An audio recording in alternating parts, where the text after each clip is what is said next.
minha pergunta é o seguinte, principalmente para você que tem uma religião. Você já fez uma autoavaliação, já fez uma autorreflexão sobre a sua própria prática religiosa? E outra coisa, além de se perguntar, avaliar, fazer uma reflexão mais racional, por assim dizer, na sua prática religiosa, também já se perguntou, por exemplo, a sua relação com o sagrado? Por exemplo, já imaginou num cenário hipotético, por exemplo, se você tivesse a oportunidade de se encontrar com algo sagrado, por exemplo, se de repente você se depara com um anjo, você se depara com o próprio Deus, por exemplo, ou a divindade que você, né, considere sagrada, se você, por exemplo, você tem uma experiência transcendental, uma experiência muito pessoal e subjetiva no campo religioso, esse sagrado que você se depararia, ele confirmaria sua fé, tipo, fortaleceria, consolidaria a sua fé, ou faria você questionar algumas coisas? A minha dica de hoje tem tudo a ver com isso que eu estou comentando aqui, perguntando de forma bem improvisada aqui para você. Então, para descobrir qual que é a dica de hoje, primeiro a gente vai vir com a vinheta e aí a gente volta na sequência. Valeu! Galera, sempre lembrando, quem é novo aqui, quem já tá seguindo a gente, cara, muito obrigado, mas não esquece de já deixar o seu like aí no início para não esquecer lá no final, que o like ajuda muito, dá ali um engajamento no nosso trabalho. O YouTube, ele entende que o nosso trabalho é relevante. E você que é novo também, deixa o like, se inscreve aí no nosso canal e ajude a compartilhar o nosso trabalho aqui. É um trabalho que a gente faz de forma com muito carinho, que a gente prepara todo esse material aqui. E se você não segue a gente lá no Instagram, dá uma olhada lá no nosso trabalho, que a gente faz ali, né, algumas postagens, notícias, tudo que rola ali na cultura pop, que seja relevante, a gente vai estar compartilhando ali com vocês, beleza? Então é isso, vamos lá para a nossa dica de hoje. Missa da Meia-Noite. Essa vai ser a dica de hoje. Vai ser a dica da série e uma dica de um livro, tá? Rapidamente eu vou falar aqui um pouquinho dessa série e depois vou indicar um livro. Missa da Meia-Noite, como eu falei, então foi criada, é uma criação do Mike Flanagan, esse nome é correto. Na hora de dormir. Toda vez eu me assusto com isso. Ele fez essa série da A Maldição da Residência Hill. Ele fez uma outra que é a Residência Bly. Eu não lembro agora se é esse nome. Vai aparecer aqui as duas aqui que ele fez, mas hoje nós iremos falar sobre Missa da Meia-Noite. Precisa falar de Missa da Meia-Noite. Essa série ela foi lançada em 2021. Quando ela saiu, eu vi a sinopse, achei bem interessante, comecei a assistir e amei. Assim, é uma das minhas séries favoritas ali, né, produzidas pela Netflix. Bom, vamos lá. Do que se trata a história de Missa da Meia-Noite? Missa da Meia-Noite, ele vai acompanhar um personagem que aparentemente ele parece ser o protagonista, mas depois ele acaba englobando outros personagens. E aí é interessante porque o primeiro episódio mostra esse personagem, ele sofre um acidente de carro, né, um acidente de trânsito, embriagado, pega o carro para dirigir, bate em outro carro, ele sobrevive. A mulher, né, a jovem que estava no outro carro, ela acaba morrendo. Então a cena é um tanto quanto pesada, né, porque ele tá lá no chão, todo machucado e tal, aí os paramédicos estão atendendo ele, e a cena ela é muito bem construída, porque nesse momento, por mais que ele esteja embriagado, ele tem um momento de lucidez, que ele tá deitado no chão e ele tá olhando para a moça, né, a moça que tá deitada também, desfalecida, morta no caso. Ele fica olhando para aquilo e aquilo nunca sai da cabeça dele. É um personagem que ele tava lá no ápice dele e aí ele cai no abismo. Ele tem uma grande falha, uma grande queda, esse personagem. E aí, ao longo desse processo, ele vai tentando encontrar a sua redenção. Depois dessa cena inicial, tem esse personagem, que vai aparecer o nome dele aqui, ele está sendo julgado e, obviamente, ele é condenado. Ele passa um tempo na prisão, né, por ter cometido esse homicídio, né, através ali da direção embriagada. Depois passa mais um tempo, consegue o direito de ter ali a oportunidade de cumprir a pena em semiaberto, por exemplo. Só que ele tem que voltar para lá, assinar o nome dele, enfim.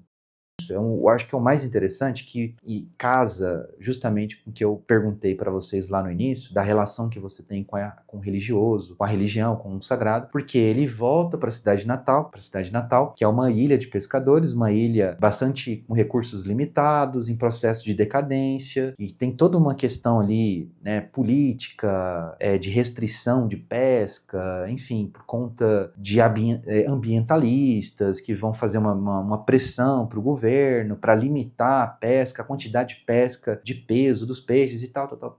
Então vai prejudicar muito a ilha e, obviamente, vai prejudicar muito, que é a principal atividade econômica dessa ilha, que é a pesca no mar aberto. Ele volta para essa ilha, como eu estava falando, e ali ele reencontra com a família dele. E aí a gente vai percebendo que é uma ilha bastante apegada à questão religiosa, no caso, o catolicismo. É muito apegado à questão da religião. E aí o mais interessante também, já adiantando aqui, que a série, né, os episódios, eles são separados, o título dos episódios aparece livro 1, livro 2, livro 3, livro 4, até o livro 7, que são 7 episódios, 7 livros. Que eu achei interessante que cada capítulo tem um nome de um livro da Bíblia. Então, o primeiro episódio é Gênesis, o segundo, Salmos, o terceiro, Provérbios, o quarto, Lamentações, o quinto, Evangelhos, aí a gente já está no Novo Testamento, o sexto, dos Apóstolos, Atos dos Apóstolos, e o sétimo, Apocalipse. Então, ele fecha, vai de Gênesis a Apocalipse, né? Então, ele faz esse ciclo, que eu achei bem interessante. Mas o ponto é, o protagonista, ele volta, o cara lá que cometeu o acidente, ele volta, e aí ele vai revivendo o passado dele, ele até reencontra o antigo namorico dele, que a personagem que também, ela foi embora da cidade, da ilha, mas ela volta e ela se torna a professora ali da escolinha, da única escola que tem na ilha. Ela se torna então a professora responsável. A mãe dela era professora e ela também se torna então uma professora. E é aquela coisa interessante, né? Porque eles se reencontram e aí eles trocam algumas ideias, assim, você lembra o que a gente fazia na adolescência? A gente não prestava, a gente só fazia zoeira e tal, e pá. E aí, eles adultos são outras pessoas. Amadureceu, tornou outras pessoas,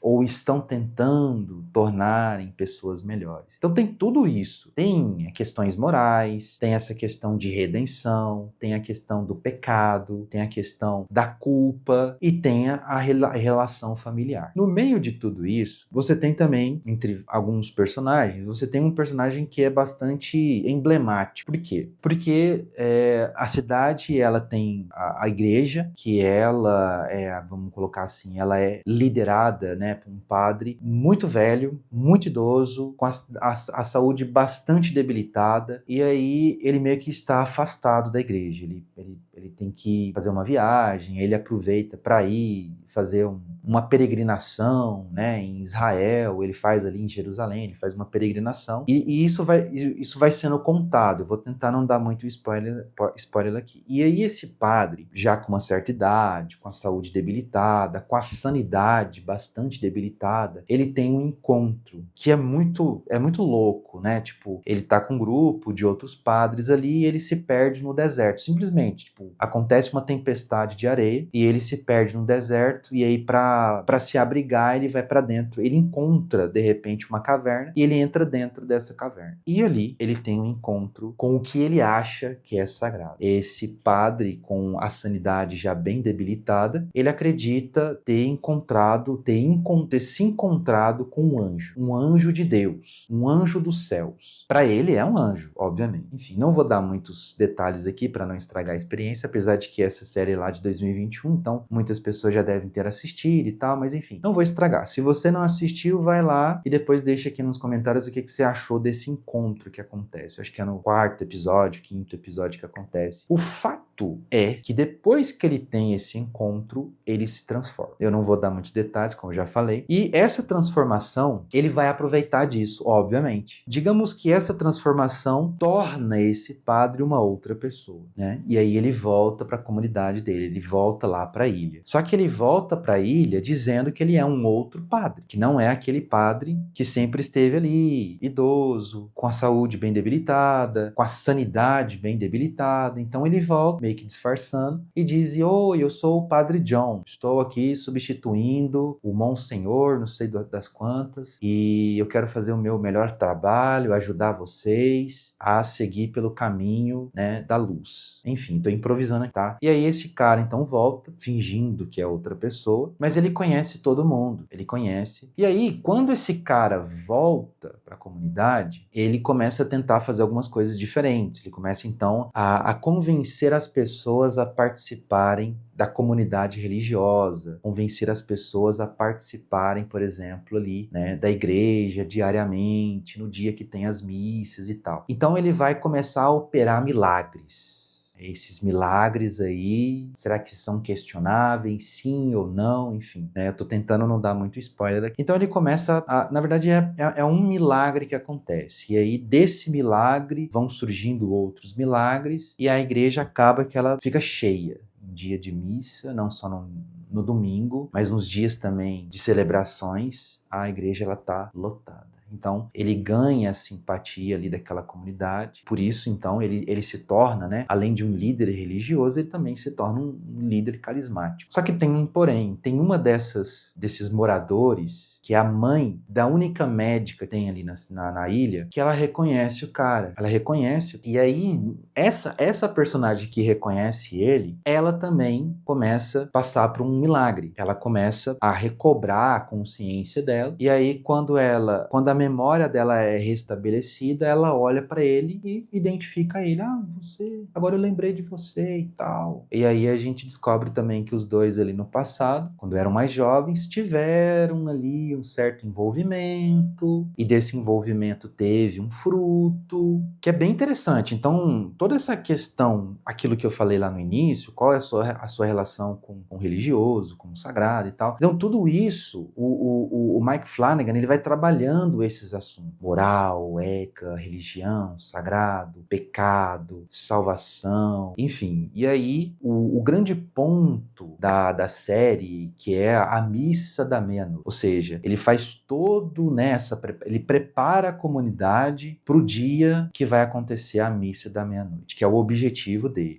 E aí, nesse objetivo dele, algumas pessoas, inclusive essa mulher que lembra que é um amor lá do passado, que identifica ele, ela vai num dia lá na missa, ele faz um sermão que ela acha estranho aquilo. Inclusive, antes dele acabar a missa, ela vira para a filha, que é a médica ali da comunidade, e fala assim: vamos embora, porque isso daqui tá muito esquisito. A mensagem dele ali tá muito estranha, não é a pessoa que eu conheço. Aí ela pede para ir embora, elas vão embora e tal. E realmente, a mulher, ela tava certa. Tem alguma coisa errada com esse cara. Não é o fulano que eu conheci lá atrás. Esse cara tá diferente, esse cara tá estranho. E aí, meu jovem, ele consegue manipular pela simpatia, pelo carisma todo mundo ali. Todo mundo vai caindo na lábia porque ele fez um milagre ali, ele é carismático, o cara tá promovendo ali, né, uma mudança, né, na cultura religiosa daquela comunidade. Ele está reavivando, né, a comunidade religiosa, até que quando chega a revelação, a galera, meu Deus, o que é isso? No momento que chega ali do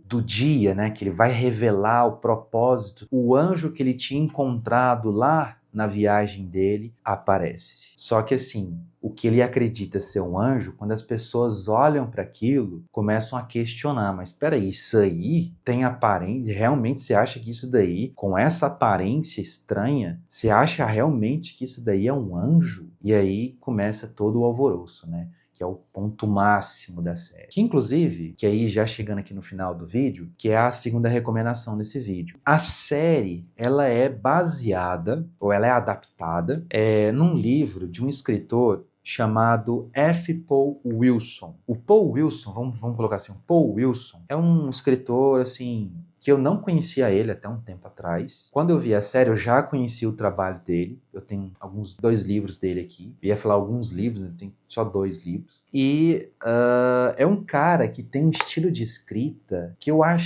gostei muito do estilo do cara. Que eu acredito que esse livro que deu origem, que inspirou o Mike Flanagan a criar a série, repito, o nome da série é o mesmo título desse livro. Mas o Mike Flanagan, ele se inspirou na obra e fez a versão dele. Se você gosta de histórias que tem vampiros, eu recomendo, já que a série é inspirada na obra do Paul Wilson, eu quero te deixar essa dica do Paul Wilson, O Fortean.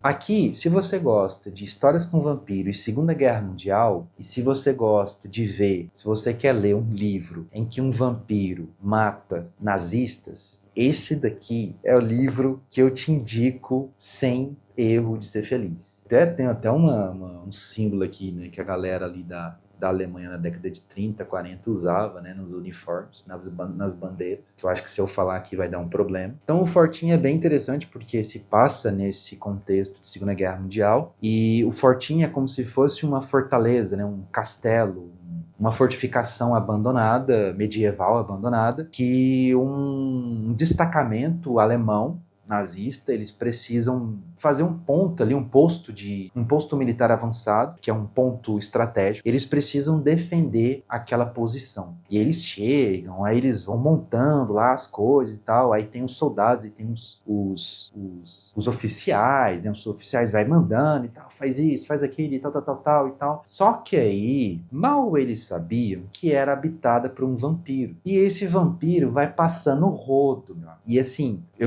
quando eu estava lendo essa obra, eu gostei muito do estilo, né, do Paul Wilson. É muito bom esse material. Quem tiver a oportunidade, dá uma olhada no trabalho do Paul Wilson. Galerinha, tudo bom? Eu tô colocando inserindo esse áudio aqui no final, porque o microfone ele descarregou e ele não gravou o finalzinho ali, a finalização que eu faço sempre no final dos vídeos. Então, que é só para registrar o meu agradecimento se você assistiu o vídeo até aqui. Deixa o seu like, não esqueça de deixar o like. Se você é novo também, se inscrever no nosso canal para acompanhar, né, sempre as novidades que a gente traz aqui, as dicas, as recomendações. E também siga a gente lá no nosso perfil do Instagram, que lá a gente está bem ativo e sempre quando sai um vídeo aqui no YouTube, a gente sempre informa lá no Instagram e vice-versa. Vai acompanhando aqui o nosso trabalho para a gente crescer cada vez mais. Eu fico por aqui, até a próxima. Tchau, tchau.